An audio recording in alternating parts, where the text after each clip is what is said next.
नहीं जाएगा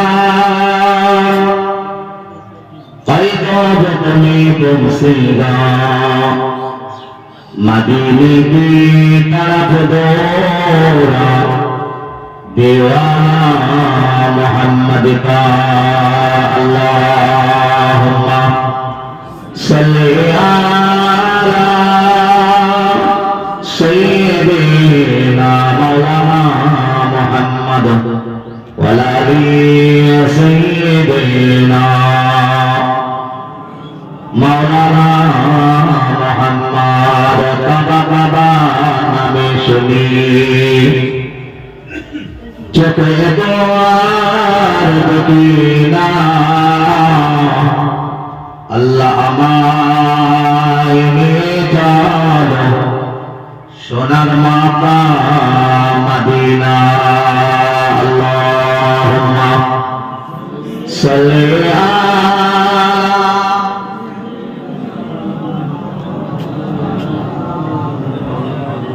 আলা আলি সাইয়্যিদিনা মাওলানা মুহাম্মদ কালমা লা ইলাহা ইল্লাল্লাহ লা ইলাহা ইল্লাল্লাহ লা ইলাহা ইল্লাল্লাহ মুহাম্মাদুর রাসূলুল্লাহ হাসবি রাব্বি জাল্লাল্লাহ মা ফি কলবি গায়রুল্লাহ নূর মুহাম্মদ সাল্লাল্লাহু লা ইলাহা ইল্লাল্লাহ লা ইলাহা ইল্লাল্লাহ লা ইলাহা ইল্লাল্লাহ মুহাম্মাদুর রাসূলুল্লাহ জমিনের মালিক তুমি আল্লাহ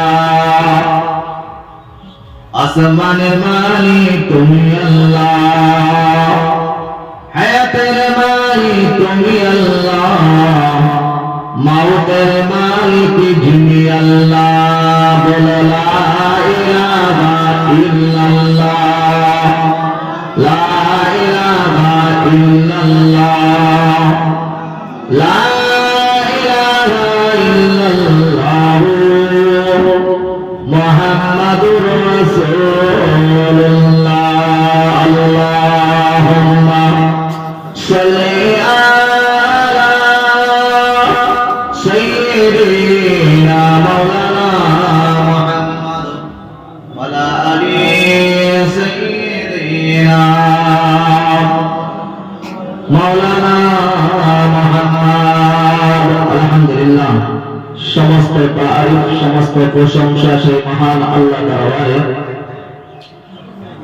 যে আল্লাহ তাবারক ওয়া তাআলা আমাদেরকে বড় ভালোবাসে একটা দোয়ার মাহফিল সাবরাসানির মাহফিলে কালমাকানের মাহফিলে বসার তৌফিক দান করেছেন এই জন্য আমরা সকলে শুকরিয়া জ্ঞাপন করি তাআলার দরবারে সকলে বলি আলহামদুলিল্লাহ জানাতে সৃষ্টি না করলে ফায়দা না করলে আল্লাহ রাব্বুল আলামিন কুল কায়নাত কে বানাতেন না মক্কার নবী মদিনার নবী মসজিদুল নববীর ঠিক দক্ষিণ প্রান্তে অবস্থিত বিশ্ব নবী আমার এই বিশ্ব নবীর শানে অগণিত দরুদ ও সালাম বর্ষিত হোক সকলে বলি সাল্লাল্লাহু আলাইহি ওয়াসাল্লাম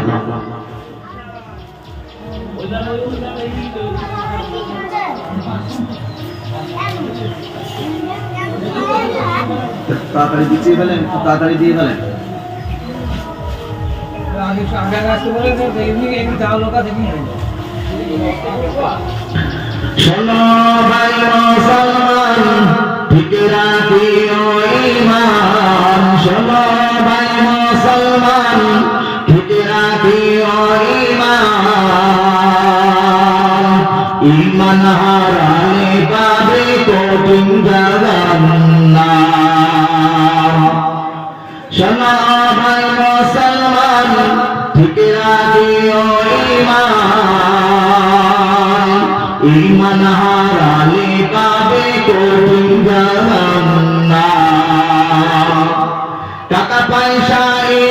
বাড়ি যেতে হবে সবিচারি টাকা পয়সা গাড়ি বাড়ি যেতে হবে সবিচারি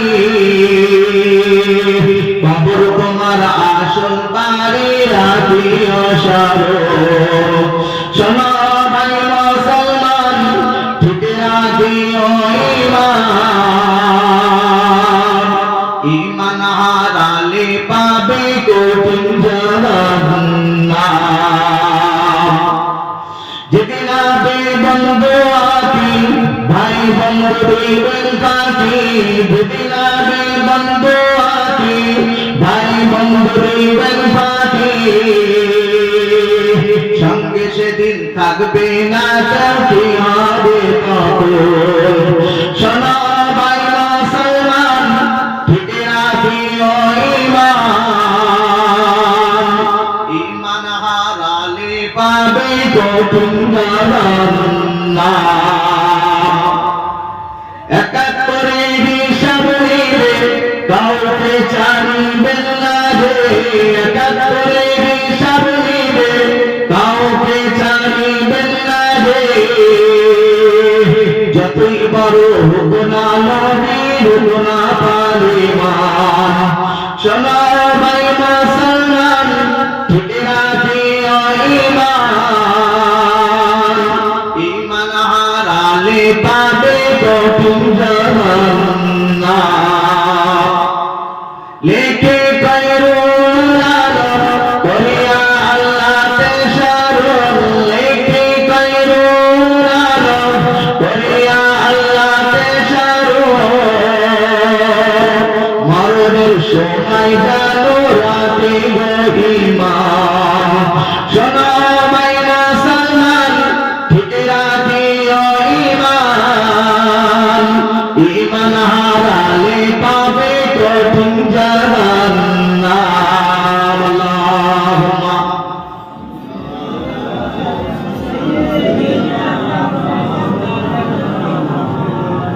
ওয়ালা আলি সাইয়্যিদিনা মাওলানা মুহাম্মদ আলহামদুলিল্লাহ আমার জাকির সাহেব ভাই অনেক দিনের বন্ধুত্ব খুব আলোচনা সুন্দর করছিলেন আমি আমার মনে মনে ভাবছিলাম কেন আমার বলেছে গ্রামের ছেলে হলেও কোরআন হাদিস থেকে কত সুন্দর বয়ান করছিলেন দেখেন বয়ানের শেষে মোবাইলে বলেন যে সাইটে বলেন বয়ান হতেই আছে ওয়াজ নসিহত হতেই আছে কিন্তু আমরা કોઈ পরিবর্তন হচ্ছে না আগের থেকে কিন্তু এখন একটু হয়েছে আগে থেকে কিন্তু এখন একটু হয়েছে কিছু কিছু মানুষ ভাবতে পারে হয়তো গজল বলেই চলে যাবে আমি গজল গায়ক নয় দুটো একটা কথা বলবো কোরআন হাদিস থেকে হাদিসে না পারলেও কোরআন থেকে বলবো ইনশাআল্লাহ দুটো একটা কথা খুব কামসুর দেব না আমাদের যতটা বোঝানো যায় বোঝার দরকার এখন আমি মসজিদে জুম্মার দিনে বয়ান করি সেখানে ওইভাবে বলি কোনো টেনশন নয় প্লেন ভাবে শেখার দরকার আমাদের অনেক জিনিস বাকি অনেক জিনিস বাকি আমরা কিছুই জানি না আমরা এখন বসে দরুদ পড়লাম কেউ এদিক তাকাচ্ছি কেউ ওদিক তাকাচ্ছি কেউ গল্প করছি কেউ কারোর চিন্তি কাটছি দরুদ পড়তে হয় মহাব্বতের সঙ্গে দরুদ করেছে আমার আল্লাহ কে পড়েছে জলে বলুন না সুবহানাল্লাহ কে দরুদ পড়েছে আল্লাহ দরুদ করেছে ইয়া আইয়ুহাল্লাযীনা আমানু সাল্লু আলাইহি ওয়া সাল্লিমু তাসলিমা আমি ফেরেশতা মণ্ডলী আমি আল্লাহ বলছি আমি দরুদ করি আমার হাবিবের প্রতি ফেরেশতারা তোমরা সকলে আমার হাবিবের প্রতি দরুদ করো আরেকবার বলুন সুবহানাল্লাহ তাহলে আমরা কিছু নাকি তাদের কাছে আমরা কিছু যে আল্লাহ তৈরি করেছে সেই আল্লাহ ফেরেশতা হুকুম করছে তার প্রতি দরুদ করতে তার প্রতি বিশ্ব নবীর প্রতি হ্যাঁ আর না বলবেন ইউটিউব চলছে অসুবিধা নেই আমি গান শুনতে না কথা জিজ্ঞাসা করবো একটু বলবেন তাহলে একটু নাড়াচাড়া ভালো হবে একটু নাড়াচাড়া দরকার আমাদের মধ্যে শয়তান বাসা নিয়েছে কোন শয়তান ভাগড়া করা শয়তান ভাগড়া করা শয়তান কিরকম আমার ভাইরা ভাগা করতে আসবে। আমার শ্বশুরের 5 বিঘে জমি আছে, ভাইরা ভাগা করবো তো? এর থেকে বড় শয়তান আছে কে? সব সময়ের জন্য, 24 ঘন্টার জন্য, 24 সেকেন্ডের জন্য বলেন সে আমার পিছনে লেগে আছে কখন নামাজ থেকে এর শেষ করব। তার নাম কি? ইবলিস শয়তান। আমার ভাই বলছিলেন ওর নাম আমি ভাইরা ভাই বলি।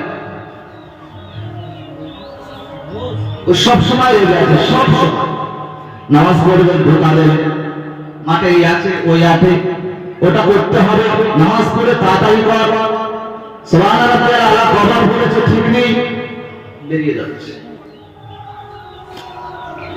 যাই হোক, আমার বাবাজি আলী আকবর সাহেব তার আম্মা জানের জন্য, রুহের মাগফিরাতের জন্য কালমা খানের মাহফিল কায়েম করেছে। আমরা সকলে এসেছি আলহামদুলিল্লাহ। যারা আসতে পারেনি তাদের ভাগ্য খারাপ মনে করতে হবে, কারণ আমরা কিছুক্ষণের জন্য হলে, অল্প কিছুক্ষণের জন্য হলে, 2 ঘন্টা 4 ঘন্টা হলে, এটা ঈদের এক ময়দান, তারপরে এটা একটা সামিয়ানা, উপরে একটা তেরপেল দিয়ে টাঙানো, তলে একটা বিছানা বিছিয়ে দিয়েছে। এই জায়গাটা খানেকের জন্য হলে একটা জান্নাতি বাগান, বলে বলুন সুবহানাল্লাহ। এটা ক্ষণস্থায়ী, আর চিরস্থায়ী জান্নাত দেখে এসেছে, কিয়ামত পর্যন্ত রাখবে, বলে বলুন সুবহানাল্লাহ। বিশ্বনবীর ঠিক মাজারের বাম সাইডে রিজাউল জান্নাত। আরেকবার বলেন সুবহানাল্লাহ। আল্লাহ নিজে চোখে দেখিয়েছে, আলহামদুলিল্লাহ। খুব তাড়াতাড়ি ভাবে আমরা করেছি। যাই গল্প সাইডে আমাদের দরকার নেই। যে আয়াত রেখেছে কুল্লু নাফসিন যায়িকাতুল মাউত, প্রত্যেক মানুষ বলেন এটা, প্রত্যেক ইমাম সাহেব, প্রত্যেক আলেম সাহেব, প্রত্যেক হাফেজ সাহেব যে মৃত্যুর স্বাদ সকলকেই চাটতে হবে। এ শুধু মানুষ মরবে, গরু মরবে, ছাগল মরবে, ভেড়া মরবে, দুম্বা মরবে না। দেখেন আমরা কীটনাশক ওষুধ দিয়ে কত পোকামাকড় মেরে ফেলছি, তার মানে ওদের তো জীব আছে, জান আছে। তাহলে কুল্লু নাফসিন যায়িকাতুল মাউত, সকলকেই চাকতে হবে, তাই তো? আমরা বিদায় নেওয়ার আগে, যখন বিদায় নেব তার আগে কিছু করতে হবে, করতে পারবো? আমাদের কলেজে কিছু বলে গিয়েছে আল্লাহ, কখন বলেছে? কখন বলেছে? মায়ের গর্ভ থেকে যখন নামছি, দুনিয়ায় আসছি, আলামে আরওয়াহ ছিলাম, আল্লাহর কাছে ছিলাম, তারপরে এসেছে মায়ের গর্ভে, এটা একটা ঘর, দুনিয়া, মায়ের ঘর, এটা কবরের মধ্যে ছিলাম। এখান থেকে আমার আল্লাহ পাঠাচ্ছে দুনিয়ার বুকে, যেখানে আমি 50-60 বছর বাঁচবো, 70 বছর, 100 বছর বাঁচবো। এখানে পাঠিয়ে দেওয়ার সঙ্গে বলছে ওমা খালাকতুল জিন্না ওয়াল ইনসা ইল্লা লিয়াবুদুন, বান্দা বান্দি আমার ইবাদত উপাসনা গুলো ঠিক পয়েন্ট হবে, সিঁড়ি হয়ে তোমরা পালন করবে। আমরা বলেছিলাম আল্লাহ হ্যাঁ মেনে নিলাম, সবটাই পালন করব। যখন আমার দুনিয়ায় ছেড়ে দিয়েছে, আস্তে আস্তে মা বড় করে দুধ খাইয়ে খাইয়ে, যে মায়ের জন্য রোহের মাগফিরাতে দোয়া করার জন্য কালমা খানের মাহফিল, সেই মা আমার 2 থেকে 2.5 বছর দুধ পান করিয়ে দিয়েছে। দেওয়ার পরে আমি আস্তে আস্তে বড় 12-14 বছর বয়স, তখন আমি আর আমার আব্বা চিনি না, আর যে মা আমার মানুষ করেছে তারও আস্তে আস্তে চেনা ভুলে চলেছে। যখন আমার 19-20 বছর বয়স হয়েছে, তখন আমি ছেড়ে দিচ্ছি ওদের, তখন আমার ছাইটা অন্যরকম। এখন যেটা হচ্ছে, এই হঠাৎ ছাই আমাদেরই দোষের কারণ, আমরা নিজেরাই আমাদের সন্তানগুলো মানুষ করতে পারছি না। যদি আমরা মানুষ করতে পারতাম, মানুষের মতন মানুষে এখানে বসত।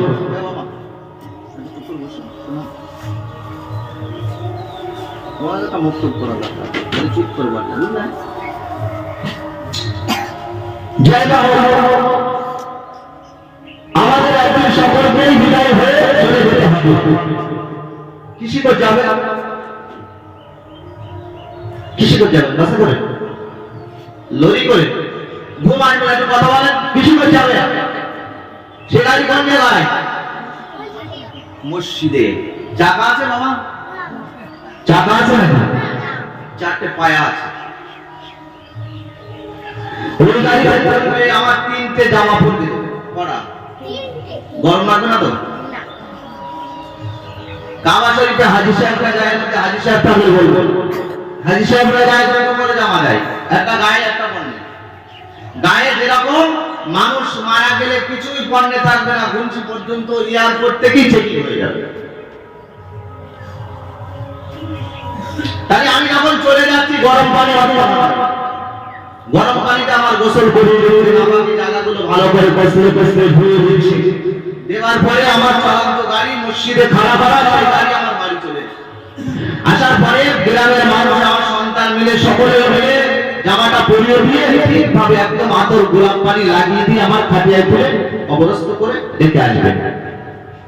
এই ড্যাঙায় রেখেছে, রেখে সবাই চেঁচামেচি করেন না, লাভিয়ে দিয়ে এই নাম কি তাড়াতাড়ি কর। এক এক করে তিনজন নেমে পড়লো, তিনজন নেমে রেখে চলে আসে। এবার আমার উপায় কি? আমার উপায় কিভাবে এবার হবে? আপনি ডাঙায় দাঁড়িয়ে দাঁড়িয়ে দড়িয়ে দড়িয়ে পরেশান হয়ে হয়ে হয়ে হয়ে টাকা ইনকাম করে সেই টাকায় বাড়ি ঘর করে দিয়ে গেছেন, 20 বিঘে জমি সন্তানকে করেছেন।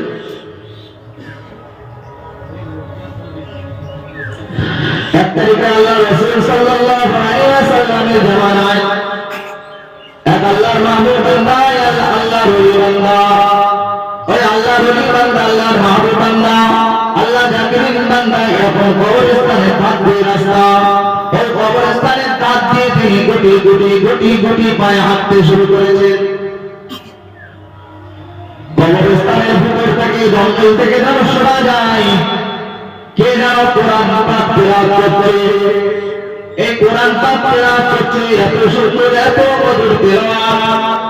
সেই মধুর তেলাওয়াত শুনে ওই আল্লাহর ওলি বান্দা, আল্লাহর জাকিরিন বান্দা, আল্লাহর মাহবুব বান্দা দোলা হয়ে গেল, খুঁজতে শুরু করলো এই মানুষটা কোথায় যায়, এই মানুষটা কোথা থেকে আওয়াজ দেয়। এরকম তেলাওয়াত, এত সুন্দর মধুর তেলাওয়াত, এত সুন্দর কণ্ঠ আমাদেরকে আমরা কেউ নয়, কে হতে পারে? ওই সময় চিন্তা করতে করতে কবরস্থানের মধ্যে ঢুকে গেল। ও আব্বা জানো, ভাই জানেনা, যখন কবরস্থানের মধ্যে ঢুকে গেল দেখা গেল তার সাইড থেকে কোনো আওয়াজ আসছে। নিশ্চয় কবর থেকে কোনো বান্দা তেলাওয়াত করছে। ওই বান্দা তেলাওয়াত, ওই আল্লাহর ওলি বান্দা, আল্লাহর মাহবুব বান্দা, আল্লাহ জাকিরিন বান্দা ওই তেলাওয়াত শুনতে শুনতে শুনতে শুনতে মুয়াজ্জিন সাহেব ফজরের সময় আযান হইতেছে, আল্লাহু আকবার। কবরের বান্দা তেলাওয়াত করছিল, বান্দা তেলাওয়াত বন্ধ করে দিয়েছে। যে বান্দা ডাঙায় ছিল ওই বান্দা একবার সুবহানাল্লাহ বলে উঠেছে। বান্দা যখন সুবহানাল্লাহ বলে উঠেছে, আযান শেষ হয়ে গেল। এই আযান শেষ হয়ে যাওয়ার পরে দুজনের কথা হচ্ছে, আলাপ আলোচনা হচ্ছে। কবরে যে বান্দা শুয়ে রয়েছে ওই বান্দা বলছে, ও আল্লাহর ওলি বান্দা, ও আল্লাহর মাহবুব বান্দা, তুমি যে ডাঙায় বসে বসে বসে বসে একবার সুবহানাল্লাহ বলেছো, ওই সুবহানাল্লাহ বলার নেকিটা কি আমাকে দেবে?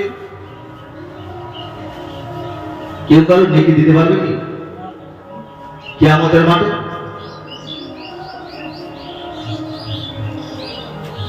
আল্লাহর ওলি বান্দা তখন বলে, ও আল্লাহর কবরস্থ বান্দা, ও বান্দা তুমি বলো, তুমি সারা রাত ধরে ধরে ধরে ধরে এক পারা দুই পারা তিন পারা চার পারা 20 পারা পর্যন্ত কোরআন তেলাওয়াত করেছো, ওই কোরআন তেলাওয়াতের নেকিটা আমার দাও।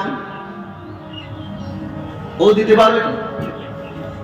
কেউ কারো দিতে পারে না।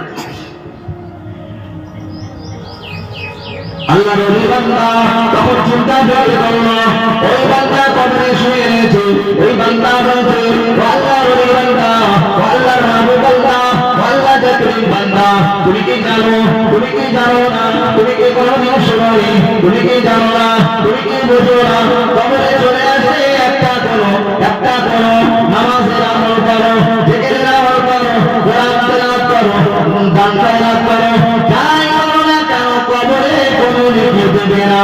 আল্লাহ রাব্বুল আলামিন দুনিয়ার মধ্যে যত ইবাদত করবে, ঘোষণা করবে, একবার সুবহানাল্লাহ বলবে, একবার আলহামদুলিল্লাহ বলবে, একবার আল্লাহু আকবার বলবে, একবার দরুদ পড়বে, সেই বান্দার জন্য 10 10টা করে নেকি দেওয়া হবে। জোরে বলুন সুবহানাল্লাহ। আর তুমি যে একবার সুবহানাল্লাহ বলেছো, আমি কবরে শুয়ে শুয়ে দেখতে পাই আল্লাহর এই বান্দা, আল্লাহর মাহবুব বান্দা, একবার তুমি সুবহানাল্লাহ বলে ফেলেছো। ওই সুবহানাল্লাহ নেকিটাকে তুমি জানো কতটা নেকি হয়েছে? আসমান আর জমিন মধ্যবর্তী জায়গাটা, ফাঁকা জায়গাটা, গোটা পৃথিবীটা, এই ফাঁকা মধ্যবর্তী জায়গাটা নেকিতে ভরপুর করে দিয়েছে। জোরে বলুন সুবহানাল্লাহ।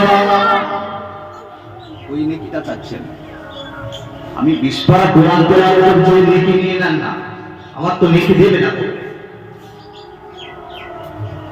কবরে ফেলে আমি কবরে আমার শুয়ে দিয়েছে, ওখানে আর নামাজ হবে না, রোজা হবে না, যাকাত হবে না, ফিতরা হবে না, যাই বলেন আর কিছু চলবে না। তা আল্লাহর ওলি বান্দা ওই কবরস্থ বান্দাকে জিজ্ঞাসা করছে, বান্দা তুমি কবরে কেন তেলাওয়াত করছো, যদি নেকি নাই? বলছে আমি খুব কষ্ট করে হাফেজে কোরআন হয়েছিলাম। বলে বলুন না সুবহানাল্লাহ। হাফেজে কোরআন হয়েছিলাম 3 থেকে 5 বছর ধরে ধরে ধরে ধরে আমি বাড়িতে এসে এইভাবে তেলাওয়াত করতাম। তেলাওয়াত করতে করতে করতে করতে আল্লাহ ডাক এসেছে, আল্লাহ ডাক দিয়েছে আজরাইলের মাধ্যমে। আমি সেই ডাকের সাড়া দিয়ে কবরস্থ হয়ে গেছি। এখানে আল্লাহ রাব্বুল আলামিন আমার জবান দিয়ে কোরআন তেলাওয়াত করিয়ে দিয়েছে। সেই তেলাওয়াত করছে, সেই তেলাওয়াত হয়ে যাচ্ছে। কালকে আমাদের মাঠে, মহাশয়ের মাঠে বান্দা বান্দির দাঁড় করিয়ে, হাফেজদেরকে দাঁড় করিয়ে দিলে, ওঠো, এই সিঁড়ি হয়ে ওঠো, যে যেরকম তেলাওয়াত করতে পারো তেলাওয়াত করো। যে হাফেজদের ইয়াদ নাই তাদের উপায় নাই। যে আলেমকে এত বরজাল্লি করে এত গরম দেখিয়ে বলে যাচ্ছি আমল নাই, আমলের ভান্ডার খালি, কবরে আমার ফেলেছে। ফেরেশতারা এসে বলছে মান রব্বুকা মা দীনুকা মা নবিয়ুকা। আমি বলছি আমি কিছুই জানি না, প্রাইমারি স্কুল পর্যন্ত যাই না। এমনটাই না আমার আত্মা ভর্তি করেছিল, তখন বড় বড় রুটি দিত, আর সারে এত জোরে মারতো, আমি কিছুই শিখতে পারিনি। আপনি কি বলছেন কোথা থেকে এসে? আমার আব্বা ঘুম পাড়িয়ে দিয়েছে, আমি ঘুমিয়ে কবরস্থ হয়ে গেছি। এরকম বলা যাবে নাকি? এরকম কোন শক্তি পাবেন? শক্তি যখন পাবেন না, তাহলে আপনি পরিবর্তন কেন হচ্ছেন না? শক্তি যখন পাবেন না, আপনার শক্তি আপনি দুনিয়ায় চালাচ্ছেন কেন? কবরের জন্য একটু চিন্তা করুন না, একটু চিন্তা করুন ভাই। জাহান্নামের কথা বলছি, মা আয়েশা সিদ্দিকা রাদিয়াল্লাহু তাআলা আনহা, এক তারিখে বিশ্বনবী আমার সাল্লাল্লাহু আলাইহি ওয়াসাল্লাম জোহরের নামাজ পড়ে ঠিক গুটি পায়। বলছে আজকে একটু মা আয়েশা হুজরায় ঢুকে দরজায় গিয়ে বলেছে, টকটক করে আওয়াজ করছে, আসসালামু আলাইকুম ইয়া আহলাল বাইত। এ বিবি আয়েশা, তুমি তো বাড়ি নেই, তুমি কোথায় গিয়েছো? সালামের উত্তর দাও না। তখন আল্লাহ রাসূল সাল্লাল্লাহু আলাইহি ওয়াসাল্লামের কথা আওয়াজ না পেয়ে, উত্তর না পেয়ে আল্লাহ রাসূল সাল্লাল্লাহু আলাইহি ওয়াসাল্লাম ওই সময় চুপ মেরে দাঁড়িয়ে, আবার কিছুক্ষণ পরে আবার সালাম দিয়েছে, আসসালামু আলাইকুম ইয়া আহলাল বাইত। বাড়ি থেকে আসে, ও বিবি আয়েশা, তুমি একবার সালামের উত্তর দাও, তুমি ঘরে তালা মেরে লক করে কি করছো? তুমি আওয়াজ দিচ্ছ না কেন? 3 বার সালাম দিয়েছে, আসসালামু আলাইকুম ইয়া আহলাল বাইত। যখন আর সালামের উত্তর দিল না 3 বারের আওয়াজ, তখন আল্লাহ রাসূল সাল্লাল্লাহু আলাইহি ওয়াসাল্লাম দরজাটা ভেঙে ফেলল, ধাক্কা মেরে দিল, ভেঙে গেল। দিয়ে দেখি মা আয়েশা সিদ্দিকা রাদিয়াল্লাহু আনহা নামাজে দণ্ডায়মান। আল্লাহু আকবার। জোহরের সময় ওই সময় আল্লাহ রাসূল সাল্লাল্লাহু আলাইহি ওয়াসাল্লাম মা আয়েশা দিকে লক্ষ্য করে দেখে নামাজে দণ্ডায়মান। আল্লাহ রাসূল সাল্লাল্লাহু আলাইহি ওয়াসাল্লাম আর কথা বলে চুপটি মেরে দাঁড়িয়ে থাকলো। ওই সময় মা আয়েশা সিদ্দিকা রাদিয়াল্লাহু তাআলা নামাজে সমাদা হয়ে গেল, ডান দিকে বাম দিকে সালাম ফেরানো হয়ে গেল। তখন বলছে, ওয়া আলাইকুম আসসালাম ইয়া রাসূলুল্লাহ ইয়া হাবিবাল্লাহ, আমার বেয়াদবি হয়ে গেছে, বেয়াদবি ক্ষমা করুন ইয়া রাসূলুল্লাহ ইয়া হাবিবাল্লাহ। আপনি যে এরকম সময় আসবে আমি জানি না, বলছে বিবি আয়েশা কেন তুমি আজকে জোহরের নামাজে এত তাড়াতাড়ি জোহরের নামাজ পড়ে ফেলেছো? বিবি আয়েশা তখন বলে ইয়া রাসূলুল্লাহ ইয়া হাবিবাল্লাহ, ইয়া রাসূলুল্লাহ ইয়া হাবিবাল্লাহ, আজকে জোহরের নামাজটা একটু তাড়াতাড়ি কেন পড়ছি? আপনি যে ভীষণের অভাব হয়ে যাবে। ইয়া রাসূলুল্লাহ ইয়া হাবিবাল্লাহ, আজকে জোহরের নামাজ পড়ার কারণ আছে। ইয়া রাসূলুল্লাহ ইয়া হাবিবাল্লাহ, আল্লাহ রাসূল সাল্লাল্লাহু আলাইহি ওয়াসাল্লাম তখন বলেন ও বিবি আয়েশা কি কারণ আছে তুমি একটু আমাকে শোনাও। আল্লাহ রাসূল সাল্লাল্লাহু আলাইহি ওয়াসাল্লাম ওই সময় তখন বলতে লাগলেন ও বিবি আয়েশা কথাটা বলে গেল। বিবি আয়েশা তখন বলেন ইয়া রাসূলুল্লাহ ইয়া হাবিবাল্লাহ, আজকে জোহরের নামাজে যখন আযান হচ্ছে আমি তখন উনুনের মধ্যে জাল দিচ্ছিলাম, রান্না করছিলাম, ভাত রান্না করছিলাম, তরকারি রান্না করছিলাম। ইয়া রাসূলুল্লাহ ইয়া হাবিবাল্লাহ, ওই সময় রান্না করতে করতে ওই সময় রান্না করতে করতে একটা কাঠের টুকরার আগুন এসে আমার গায়ে পড়েছে। ইয়া রাসূলুল্লাহ ইয়া হাবিবাল্লাহ, ওই আগুনের টুকরাটা যখন আমার গায়ে এসে পড়েছে আমি আর সহ্য করতে পারি না, আমার গাটা পুড়ে গিয়েছে, চশমা পড়ে গিয়েছে।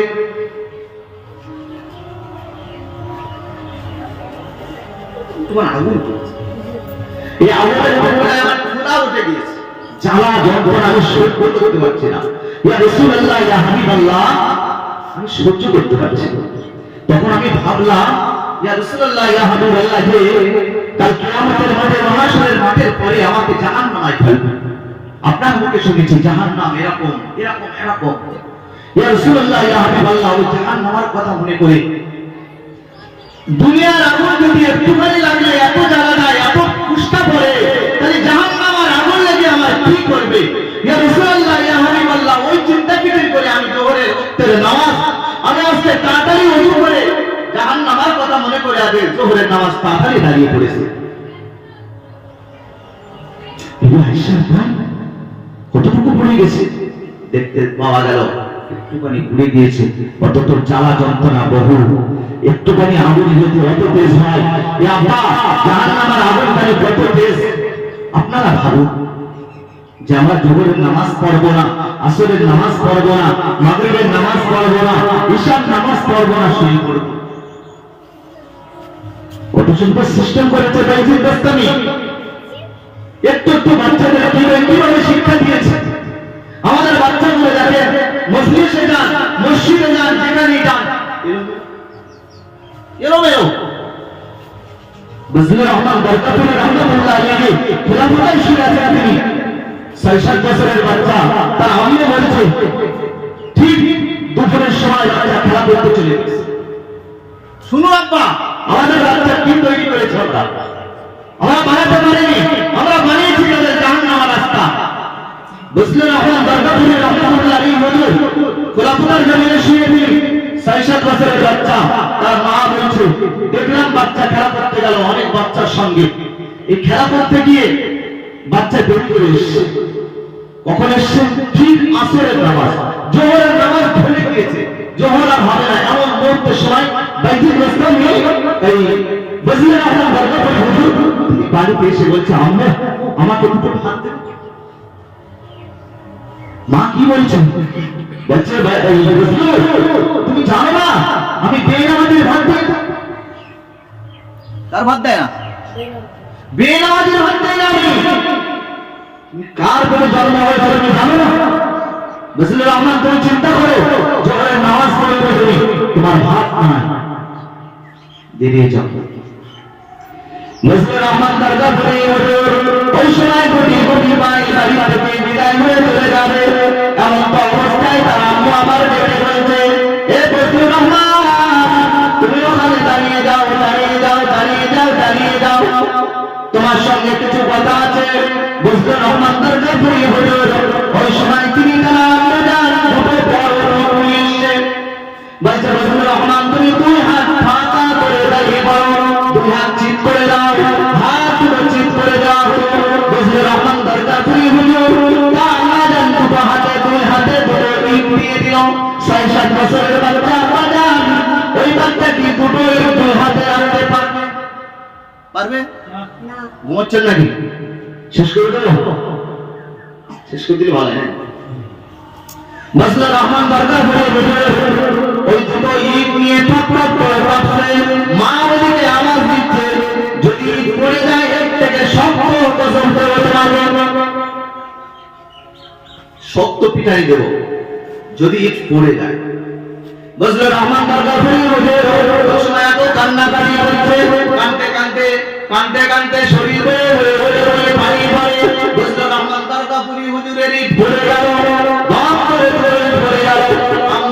চলে আসলো, বাচ্চা ওখানে দাঁড়িয়ে ঝটপট করে কাঁপতে, আদাম জান পাদা করে ধরে বলবে, মসজিদুর রহমান যাও তুমি গোসল সেরে এসো, গোসলটা সেরে এসো, গোসল সেরে এসে জোহরের নামাজ আদায় করো, কাজা নামাজ, আসরের নামাজ আদায় করো, আমি তাড়াতাড়ি তোমাকে ভাত দেবো, ওই সময় আমি ভাত দিতে পারবো, বেনামাজি আমি ভাত দিই না। তাকে ভাত দেবো না, বেনামাজি। তোমরা সবাই নামাজ পড়ো, যাবেন তো? চারিদিকে আটকানো ঘর, লাইট নাই, ফ্যান নাই, রাস্তা নাই, কোন সিঁড়ি নাই, উপরে আবার মানুষগুলো এমন কায়দা করে দেয়, পাঁচগুলো দিয়ে ওর উপর আবার একটা চাপা দেয়, শ্যাল টানবে দেয়। এই শ্যাল কুকুর টানার আগে আমার প্রস্তুতি হতে হবে না? হেফাজত করনেওয়ালা মালিককে, আল্লাহ। হেফাজত করনেওয়ালা মালিক আল্লাহ পাক। আল্লাহ নাম নিয়েছে হাফিজ, হেফাজত করনেওয়ালা আমি। আপনারা নাই, আমার বাপ দাদা ছোট্ট পুরুষ নাই যে তিনি হেফাজত করবে। জানতে পারবে না আমি গুনাহ করব, আমার বাপ মা জানতে পারবে নাকি? জানতে পারে কে গুনাহ করলে? আল্লাহ। এখানে কি বলছি আল্লাহ জানছে। একবার সুবহানাল্লাহ বলছি 10টা নেকি হচ্ছে। আর কাবা শরীফে দাঁড়িয়ে একবার সুবহানাল্লাহ বললে 1 লক্ষ নেকি হয়। বলো মদিনা শরীফে একবার সুবহানাল্লাহ বললে কত নেকি যাবে? 50,000। বলুন না সুবহানাল্লাহ। কিন্তু মদিনা শরীফে আল্লাহ রাসূল সাল্লাল্লাহু আলাইহি ওয়াসাল্লাম বলে গিয়েছে যে আল্লাহ রব্বুল আলামিন আমার উম্মতের উম্মতানি গুনাহগার হতে পারে, বদকার হতে পারে, মদিনা এসে যদি একবার কোরআন তেলাওয়াত করে, একবার সুবহানাল্লাহ বলে, তার থেকে যদি কোন নজরে তাকায়, আল্লাহ তুমি ওদের গুনাহ লিখবে না। 50,000 নাকি 50,000ই দেবে, এখানে 1 লক্ষ দিতে হবে না। আর মক্কা শরীফে তুমি যদি গুনাহ লিখতে পারো লেখো, অসুবিধা নেই। মক্কার জন্য আমি কইতে দিতে পারবো না, বলতে পারবো না। তার জন্য যদি আমরা মক্কায় একটা গুনাহ করি 1 লক্ষ গুনাহ হবে। কতটা গুনাহ হবে? যতটা দেখি ততটা গুনাহ। কি জায়গা আল্লাহ রহম। আল্লাহ যদি আল্লাহ কথা বলেছে কাবা ধরে ধরে, কাবাতে পাথর আছে, চুমু দিয়েছি বারবার, মুখ লাগিয়েছি, আর বারবার বলেছি আল্লাহ এমন কিছু না হোক মানুষগুলো একটু অন্তত এসে মনের স্বাদ মিটিয়ে যে সেই ছোট্টবেলা থেকে কাবাতে শরীফাতে বলি আল্লাহ এই কাবা ডাইরেক্ট দেখবো, আল্লাহ এটা মনটা আর ভালো লাগবে না? একটু মানুষগুলো আসতে বলুন। দেখেন এখন অনেক মানুষ মরে যাচ্ছে, যাচ্ছে না? অনেক মানুষ সে আজমির ভুলে গেছে, কিন্তু আজমির শরীফ যাচ্ছে কিন্তু অনেক কম, উমরাই বেশি, উমরাই বেশি, কিন্তু ওখানে গিয়ে অনেক গুনাহ হয়ে যায়, ওখানে গিয়ে অনেক গুনাহ হয়ে যায়। 50 হয়ে গেছে, কি করবো? বন্ধ করে দেবো? একটা আজান, একটা আজান কিয়াম করতে হবে, সামনে করতে হবে, দোয়া করতে হবে।